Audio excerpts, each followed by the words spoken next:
मुस्कुराती हैं तो मुझे बड़ा अजीब सा लगता है। मुझे लगता है जो जीवन का इनके सबसे महत्वपूर्ण चीज है उसे वो कहती है का वही शौचालय बोले जात प्रति ठीक बा।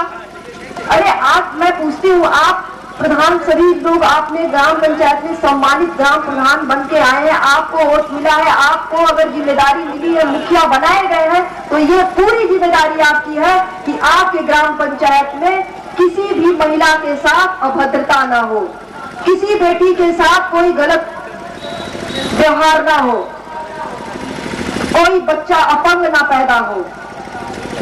तो आप सभी का ये नैतिक जिम्मेदारी है और कृपया मैं चाहूंगी कि आप सभी लोग इस चीज को चिंतन करें, यहाँ से उठे, चिंतन मनन करने के बाद इसका अप्लाई करना शुरू कर दें और हम सबको बुलवाएं, डीपीआरओ साहब को, एडीपीआरओ साहब को, हम 2 जिला स्तरीय डीपीसी हैं, हम सब लोग आएंगे और ग्राम पंचायतों में सीएलटीएस, ओडीएफ करवाएंगे, खुले में शौच मुक्त ग्राम पंचायतों को करा के उस ग्राम पंचायत को पुरस्कृत कराएंगे अपने प्रधानमंत्री जी से और राष्ट्रपति महोदय से।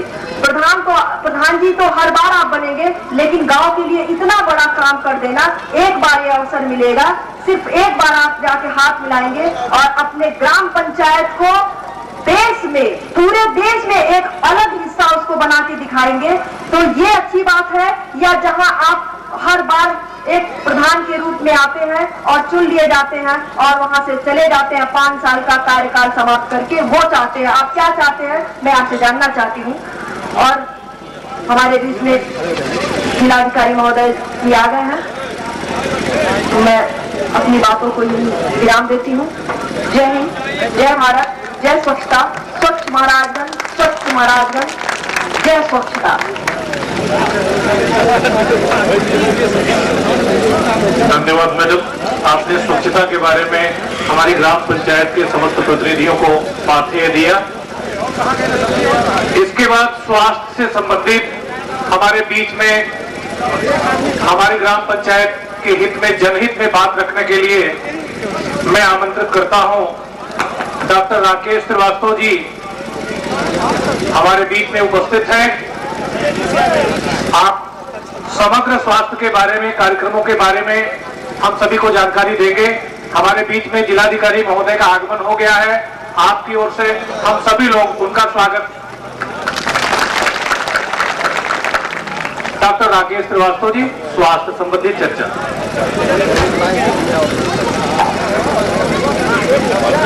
आदरणीय महोदय, मंच पर बैठे सभी टाइगर आए हुए हर ब्लॉक से सम्मानित प्रधान, आपका स्वागत करता हूँ, हार्दिक अभिनंदन करता हूँ।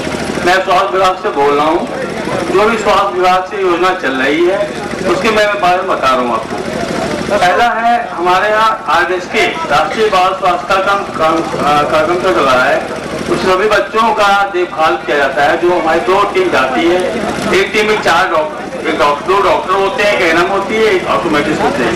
हर बीमारियों की जांच करके वो बच्चों को या हमारे साथ बच्चों को देखते हैं और जो बीमारी होती है वो रेफर करते हैं, प्लस उनका ट्रीटमेंट साइड पर करते हैं। दूसरा है नियमित टीकाकरण। बुध और शनिवार को हमारी आंगनबाड़ी सेंटर पर या एनएम सेंटर पर नियमित टीकाकरण होता है। इसमें सभी बीमारियों की टीकाकरण लगती है, जिससे बीमारियों की बचाव होता है। इसलिए हमारे महिला रक्षामंत्री होती है, उसमें लाभार्थी को 1400 रुपये मिलता है और आशा को 600 मिलता है।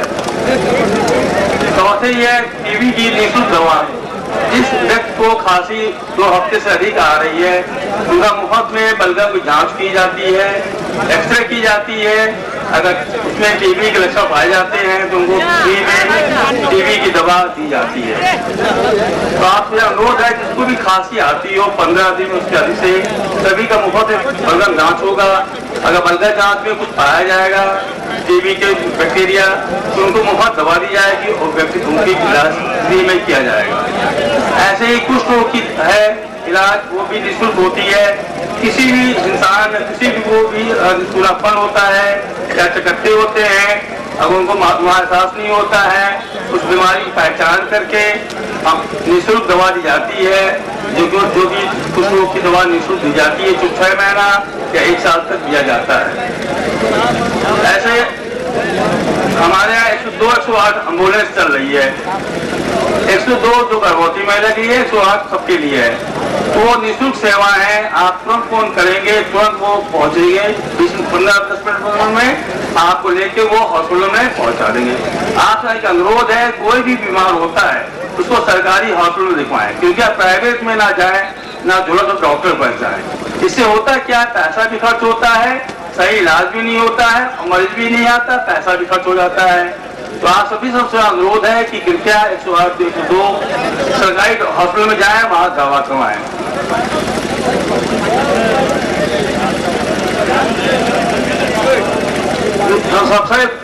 सबसे मेन बात आप प्रधान जी आप लोगों का ये है, हमारे जो एनएम का ज्वाइंट अकाउंट होता है, एंटायर फंड का या ग्रामीण स्वास्थ्य उपमित का, वो ज्वाइंट अकाउंट होता है।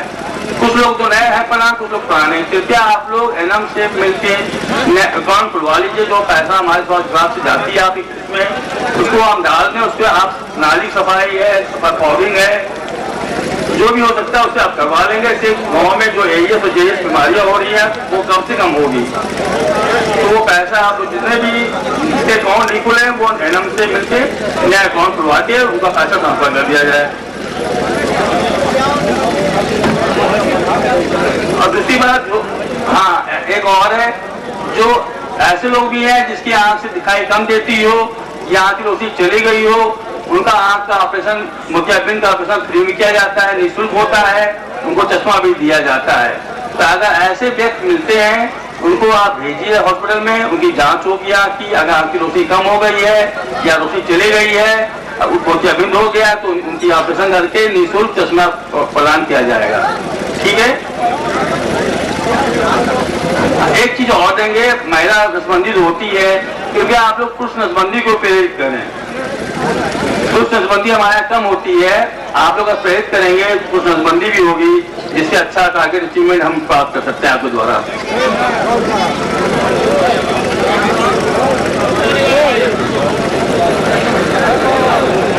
धन्यवाद डॉक्टर साहब। अल्प समय में और बहुत छोटी छोटी जो सावधानियां हैं, बीमारियों से बचाव की बात है, बीमारियां हो जाए तो क्या करें, इस बारे में डॉक्टर साहब के विचार हमारे बीच में आए। वर्तमान में हम कार्य बहुत करते हैं, परंतु उसकी जानकारी सब जगह त्वरित गति से नहीं पहुंच पाती है, इस विषय बिंदु पर, महत्वपूर्ण बिंदु पर और भी उनके मुक्त विचार भी हो सकते हैं जो हमारी ग्राम पंचायत के विकास के लिए हमारे काम आएंगे। इस हेतु हम अपने जनपद के जिला सूचना अधिकारी आदरणीय प्रभाकर त्रिपाठी जी को आमंत्रित करते हैं, उनसे निवेदन करते हैं कि 5 मिनट में अपने मूल विचारों को मंत्रात्मक रूप से हमारे ग्रामीण आदरणीय प्रधानगण के समक्ष रखने का कष्ट करें। श्री प्रभाकर त्रिपाठी जी।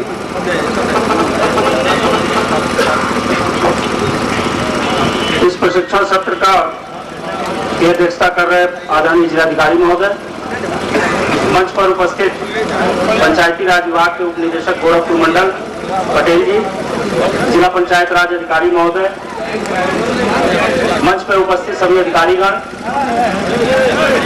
सभागार में उपस्थित सभी प्रधानगण एवं उनके प्रतिनिधिगण, ये बहुत ही एक अच्छा अवसर है जब आपको अभी चुनाव समाप्त हुए कुछ ही दिन हुए हैं और आपको ग्राम प्रधान के क्या दायित्व हैं, क्या कार्य हैं, उसके बारे में आपको बताने के लिए ये प्रशिक्षण शिविर का आयोजन किया गया है। इसके लिए मैं जिलाधिकारी महोदय को और विभाग को बधाई भी देता हूं। आपके गांव में जो भी अच्छे कार्य हो रहे हों, सुबह जिलाधिकारी महोदय ने इस बात को कहा था, उस समय शायद आप लोग नहीं थे, जो हमारी नई संचार तकनीक है उसके माध्यम से हम उसको दूर दूर तक पहुंचाएं। लेकिन मैं आपसे यह अनुरोध करूंगा कि आपके गांव में जो पंचायत भवन है वहां पर कम से कम 1 या 2 समाचार पत्र जो आपके क्षेत्र में जाता हो अवश्य मंगवाइए। समाचार पत्रों के माध्यम से भी आपको तमाम योजनाओं की जानकारी मिलेगी, किस समय पर क्या हो रहा है, और अपने गांव में जो अच्छा कार्य हो रहा है स्थानीय जो हमारे पत्रकार हैं, जो प्रतिनिधि हैं, उनके माध्यम से आप अगर उनको बताते हैं, आप उनको गांव में बुलाइए, उनसे विजिट करवाइए।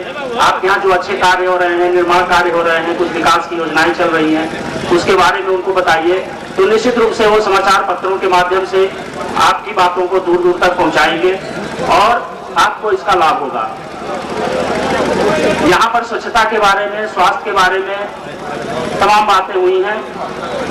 मेरा ध्यान सिर्फ उन गरीब व्यक्तियों के प्रति जाता है जिसके लिए सरकार ने जो योजना चलाई है उससे हम सभी प्रायः अनभिज्ञ हैं और विभाग की, तमाम विभागों की 1-1, 2-2 योजनाओं के पीछे पड़े रहते हैं। हमारे जिले का जो श्रम विभाग है, श्रम विभाग से लगभग 16 योजनाएं संचालित की जाती हैं और इसका लाभ हम देखते हैं कि आम आदमी को नहीं मिल पाता है, केवल जानकारी न होने की वजह से। तो मैं बहुत अच्छा ये मंच पाता हूँ कि हमारे अगर प्रधानगण इसमें थोड़ी सक्रियता दिखाएंगे तो अपने गांव के जो गरीब लोग हैं, चाहे वो महिला हो चाहे पुरुष हो, उनका श्रम विभाग में रजिस्ट्रेशन करा दें। श्रम विभाग का दफ्तर यहाँ पर आपके मुख्यालय पर भी है, पुरानी जो तहसील है वहाँ पर है और फरेदा में भी है। श्रम विभाग की जो योजनाएं हैं उसकी 2 महत्वपूर्ण बिंदु हैं। एक तो यह है कि जो श्रम विभाग से जो व्यक्ति पंजीकृत है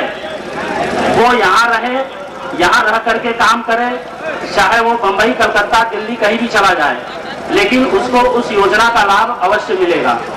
ठीक है।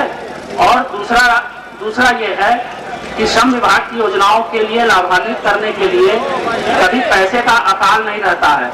अन्य विभागों में ये रहता है कि भाई पैसा आएगा तब आपको लाभ मिलेगा। श्रम विभाग की जो भी योजनाएं हैं, 16 योजनाएं हैं, इसमें कभी भी पैसे की कोई कमी नहीं होती है और इसमें पैसा हमेशा उपलब्ध रहता है। सिर्फ हमें उसका लाभ लेने की आवश्यकता है। इसका रजिस्ट्रेशन मात्र 100 रुपए में होता है। 2 फोटो लगती है, एक फॉर्म भरा जाता है, उसको ला करके आप ब्लॉक के माध्यम से, ग्राम पंचायत विकास अधिकारी के माध्यम से यहाँ पर श्रम विभाग में उसको जमा करा दीजिए, उसमें आपको लाभ मिलेगा। आपके गांव में ऐसे तमाम लोग होंगे जिनको आप अगर इस योजना से लाभान्वित कर देते हैं तो दूसरी योजनाओं में आपको जाने की आवश्यकता ही नहीं पड़ेगी। सबसे पहली योजना है, आपने सुना होगा, कृषक दुर्घटना बीमा योजना। वर्तमान सरकार ने उसमें उसकी धनराशि 1 लाख से बढ़ा करके 5 लाख रुपए कर दिया है। लेकिन उसका लाभ कब है? जब किसी दुर्घटना में किसान की मृत्यु हो जाती है। 15 साल से लेकर के 60 साल या 70 साल के जो भी किसान हैं, अगर उनके नाम से जमीन है, खतौनी है, तो वो इस योजना का लाभ प्राप्त कर सकता है। इसके अलावा जो आम आदमी दुर्घटना बीमा योजना है उसमें भी अपंगता होने पर, मृत्यु होने पर ही लाभ है। लेकिन जो हमारे श्रम विभाग की जो योजनाएं हैं उसमें जीवन पर्यंत लाभ है। सबसे पहला लाभ उसमें जो पंजीकृत मजदूर है उसका भी बीमा होता है। पहले इस योजना में 1 लाख रुपए ही दिए जाते थे, वर्तमान सरकार ने इसमें भी 5 लाख रुपए कर दिया है। अगर किसी पंजीकृत मजदूर की किसी दुर्घटना में काम करते समय ये मशीनों से किसी प्रकार से अगर उसकी मृत्यु हो जाती है या वो आजीवन अपंग हो जाता है तो उसको 5 लाख रुपए की सहायता दी जाएगी। आपने जननी सुरक्षा योजना के बारे में भी डॉक्टर साहब से सुना है। हमारे मंच पे पुलिस अधीक्षक महोदय भी आ गए हैं, मैं उनका स्वागत करता हूं। आपने अभी जननी सुरक्षा योजना के बारे में सुना, जिसमें ग्रामीण क्षेत्र की महिलाओं को 1400 रुपए दिए जाते हैं। लेकिन श्रम विभाग की जो योजना है, 2 योजनाएं हैं। एक तो मातृत्व लाभ योजना है, एक शिशु लाभ योजना है। मातृत्व लाभ योजना यह है कि जब पंजीकृत मजदूर या उसकी पत्नी, महिला भी पंजीकृत हो सकती है, जब वो महिला गर्भवती होती है उस समय उसको 12,000 रुपए दिए जाते हैं। और जब 9 महीने के बाद जब बच्चा पैदा होता है तो शिशु लाभ योजना के तहत भी उसको 12,000 रुपए दिए जाते हैं। आपको सिर्फ ये करना है कि उसमें आप उसका पंजीकरण अवश्य करा दें। इतना लाभ इसमें आपको मिलता है। पुत्री की शादी के लिए 20,000 रुपया, इवन अगर किसी मजदूर का बच्चा पढ़ने में होनहार है, वो इंजीनियरिंग डॉक्टरी करना चाहता है और उसका कहीं ऐसे संस्थान में एडमिशन हो गया है, आजकल तमाम प्रवेश परीक्षाएं हो रही हैं, बच्चे एडमिशन प्राप्त कर लेते हैं। अगर उसका एडमिशन हो गया है और पैसे की वजह से वो पढ़ नहीं पा रहा है, तो आप श्रम विभाग की योजना में उसका लाभ दिलवा सकते हैं। उस बच्चे की जो फीस है, उस बच्चे की फीस श्रम विभाग से उस संस्थान को भुगतान हो जाएगा। इसके लिए आपको अप्लाई करना पड़ेगा। सिर्फ शर्त यह है कि उस मजदूर का आपने पंजीकरण कराया हो। इसके अलावा जो मजदूर 60 साल का हो जाता है, काम करते करते मान लीजिए वृद्ध हो गए हैं, अभी तो यह है कि प्रतिमाह उसको 1000 रुपए पेंशन दी जाएगी। इसके अलावा और भी उसके मान लीजिए कोई औजार वगैरह लेना हो, टूल किट योजना उसकी बोलते हैं, उसमें 5000 रुपए तक का उसको यंत्र दिलवाया जाता है।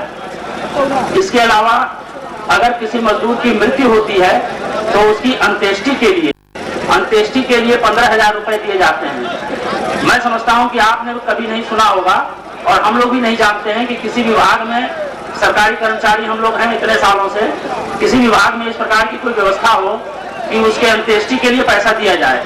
प्राय अगर ऐसी कोई घटना होती है तो हम ही लोग आपस में चंदा वंदा लगा करके हर परिवार को सहायता पहुंचाने की कोशिश करते हैं, लेकिन इसमें श्रम विभाग द्वारा अंत्येष्टि के लिए 15000 रुपए दिए जाते हैं। बच्चों की पढ़ाई के लिए छात्रवृत्ति दी जाती है।